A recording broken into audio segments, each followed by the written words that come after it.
I'm fascinated about what you started out to do with this and whether you were surprised along the way. We knew when we started making the film that the women who came on board the ship were coming because they were coming from a place of real need, I guess.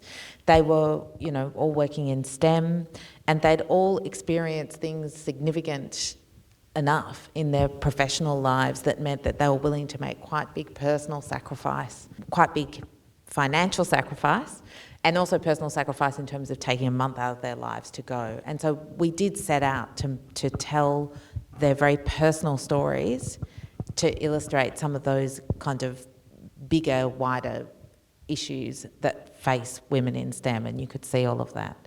But what we didn't know was how the journey on board was going to unfold. Fabian Dutner is quite a woman, and it's almost a Greek tragedy in a way because she has got hubris, and it's almost like, you fly too close to the sun and you're going to fall. Yeah. Well, she, when we first met, she was filled with, and you can see at the beginning of the film, she's filled with this immense confidence. Yeah. But that also comes from a place of really believing in what she really believes in what she's doing, and she also really believes in getting things moving and getting people on board, and she got that whole thing to happen. But I think, and we've talked about this subsequently, when you're thinking about leadership, you need different skills at different times. And so that kind of what you describe as hubris, or that kind of confidence, may not necessarily have been in that first voyage the most helpful thing once women were actually on board. How did you get onto this? I mean, how did you learn about it, and what was the motivation in So going our on? fabulous producer, Greer Simpkin, knew Fabian, and Fabian actually told her about, I had this dream, I'm going to do this thing, it's going to be huge, let's go. And Greer said to her, okay, but let's, if we're making a doco, it's got to be warts and all. And Fabian, to her credit, agreed to that. And I'd worked with Greer before, and she invited me on board. So it was a, pretty amazing kind of confluence of events. Did Fabian have any editorial rights at all in the film? Because No. she is exposed. Yeah, she is. She didn't have any editorial rights. We were very clear that we were independent, if you like. She did see one cut of the film, and we showed our other participants who we featured as well, which I think is a respect that you need to afford people, especially someone like Fabian, who's made herself very vulnerable, actually, in this. Yeah. The beauty of the film is that it covers so much. I mean, it is the position of women in science, but this is sort of like relevant to just about every other industry in the world as well. It covers the devastation of Antarctica, addresses climate change. It's a journey of intimacy as well.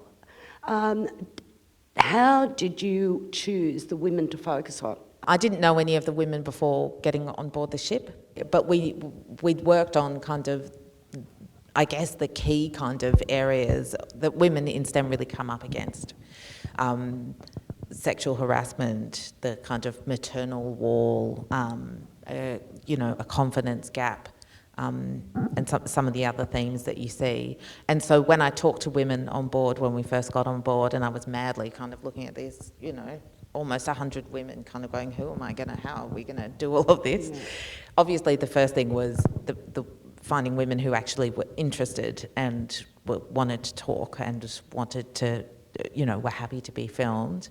But it was also about kind of marrying, I guess, one woman's personal story with one of those themes. And sometimes there was crossover. So, you can see that there's crossover in some of the themes between the women who have children.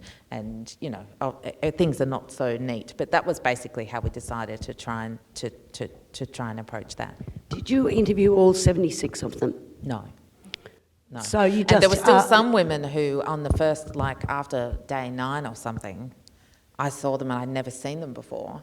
And they'd been below deck, sick, for the first 9 days, because there was a huge sickness that went around the ship as well. And at that stage I thought, maybe we should be filming with them. But I knew that we had to commit, like if I think there could have been 76 amazing stories on that ship, basically. So it was, once we'd kind of committed, it was about following through. They were surprisingly, or maybe not surprisingly, but very honest and open with you, which must have been enormously gratifying. Did you do all the interviews?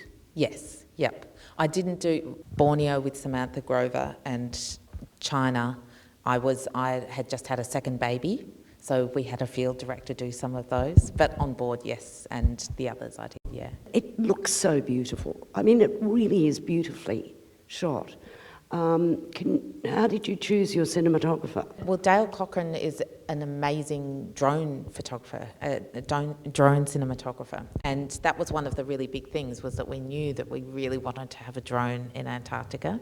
And Greer and I were put in touch with Dale, and I still remember his email. He was so excited, and he just sent this thing of like, Antarctica never looks so good, trust me, kind of thing.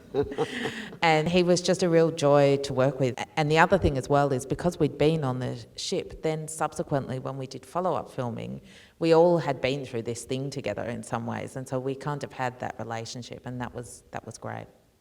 What were those 20 days like for you? Very tiring. Yeah, I didn't speak for like about a week afterwards. I was kind of pretty monosyllabic.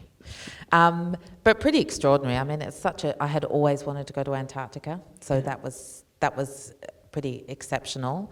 But actually I was just incredibly focused, and I had been worried about being away from my partner and my daughter, but we had zero contact with the outside world, and actually it meant I was very productive. I was just very focused. Yeah. Yeah. Well, what were the real challenges for you? I think the real challenges were trying to sort of see my way through to find a story. We had a lot of rushes, but unfortunately a lot of the rushes were those leadership seminars. And I remember so they would do those for sort of like 6 hours, sometimes a day. And not only did it mean that that was time that I couldn't be filming either on land or with any of the women individually, but it's also pretty hard to make seminars into something, stuff out of into that. a great story. So it was actually I think the toughest thing was just finding that balance in the narrative. It's so, heartwarming, those final catch-ups, in Hobart and Melbourne and, is it Kalimantan and China? Yeah. They're all really wonderful women. I really was riveted by them. I really admired them. And I thought it was interesting that what they got out of it was them all being together. Yeah, and I think that's one of the other things, it was really that sense of, this is the first time I've ever seen this many other female scientists. Actually, it was very powerful because, as Sarah Charno says in the film, I was talking to some of these other women and I realised, it can't just be me. So they'd had all of these sort of professional difficulties, and in some ways had, many of them had kind of internalised those kinds of things. Themselves.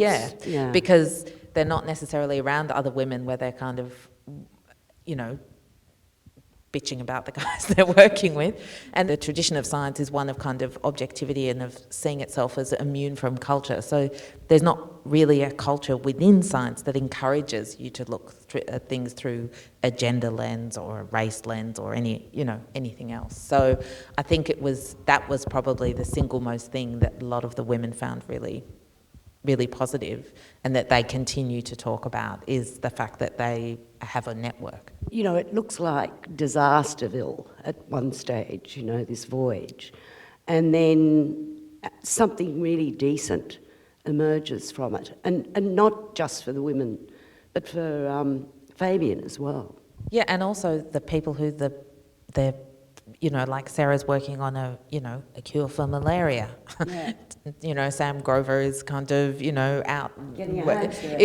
Exactly. So it's actually, that's the whole thing, is that it's not necessarily about individual women making their lives better. It's actually about enabling them to make a difference in the world for other people as well. I've seen it twice now, well, two and a bit times. Oh, have you? And I was going to ask you about the music too. The music's absolutely lovely and fitting. Yes, Kristen Rule is an amazing composer. Had you worked with her before? I hadn't worked with her before, and she's incredible because she actually composes just with one instrument, a cello and a cello or a viola, and just layers the whole thing and just works out of her studio in Malakuta on her own, but produces this massive sound. Yeah. No, it just works with the images. Yeah. I remember going to a seminar or something at the Film and Television School many years ago, and it was, mainly men, a smattering of women, and it was the men who got up and talked and, had that confidence, and the women didn't. And I actually feel that has changed. That's quite a few years ago now. I feel that has changed, and I feel that the situation in this country, while it isn't perfect, has actually created quite a lot of opportunities for women as directors. Do you think that's true? Well, I haven't really got the benefit of any kind of other sort of comparison, but I definitely do feel that there's that there are pathways, and there are also people and policies actually that are making funding dependent on having key creatives who are diverse. Well, I think the industry's benefited from it too. Really, congratulations on your film. Thank you so much. And we wish you all the best with it. Thank you. It was really amazing experience.